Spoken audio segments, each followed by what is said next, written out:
এবারেতে আমার জন্য স্পেশালিটি আমি গত বছর মেডিকেলে চান্স পেয়েছিলাম। তাই একটা মেডিকেলের স্টুডেন্ট হিসেবে আমার ফার্স্ট হিট। আমার ছোট বোন এসএসসি দিবে। আব্বু আম্মু বাসায় সারাদিনই ওর মতো হও, ওর মতো হও। সবকিছু মিলে ভালো মানুষ হতে চাচ্ছি।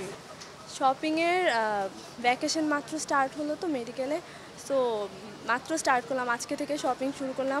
নিয়েছি একটা ড্রেস বাট ওভার প্রাইস লাগছে সবকিছু। কোয়ালিটি কেমন?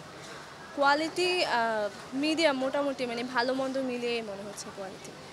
আমি নিজে নিয়েছি ইন্ডিয়ান বম্বের বুটিক্সের ড্রেস বাট পাকিস্তানি বুটিক্স এরকম দেখছি। আবার দেশীয় কালেকশনগুলো কমফোর্টেবল অনেক। দেশি 10-এর যে কালেকশনগুলো আরও অনেক ড্রেসের উপর ডিপেন্ড করে। আবার একটা মেইন ড্রেস থাকে ওইটার প্রতি একটা আলাদা আগ্রহ থাকে, মানে ছোটোবেলা থেকে যেটা হয়ে আসছে সেই আগ্রহটা এখনও আছে। মানে ঈদের ড্রেস কী হবে এটা নিয়ে একটা আগ্রহ তো থাকে। বাট মানে শপিং প্লাস ঘোরাঘুরি পরিবার পরিজন সবার সাথে দেখা হওয়া ঈদ উপলক্ষে সব কিছু মিলেই ঈদ। এবারেতে আমার জন্য স্পেশালিটি আমি গত বছর মেডিকেলে চান্স পেয়েছিলাম। তাই একটা মেডিকেলের স্টুডেন্ট হিসেবে আমার ফার্স্ট হিট। তো বাসায় ওইটা নিয়েও একটা এক্সাইটমেন্ট। মানে গত বছর এই টাইমটাতে হয়তো আমি স্ট্রাগল করেছি, আজকে এই টাইমটাতে সেই নামটা নিয়ে হয়তো মজা করছি। মানে ওই সেই ব্যাপারটা আর কি আছে, একটা আলাদা আমেজ আছে।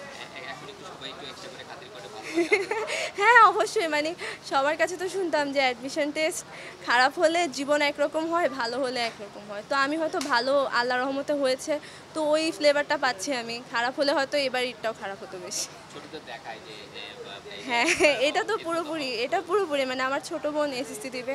আব্বু আম্মু বাসায় সারাদিনই ওর মতো হও, ওর মতো হও। কেমন লাগে?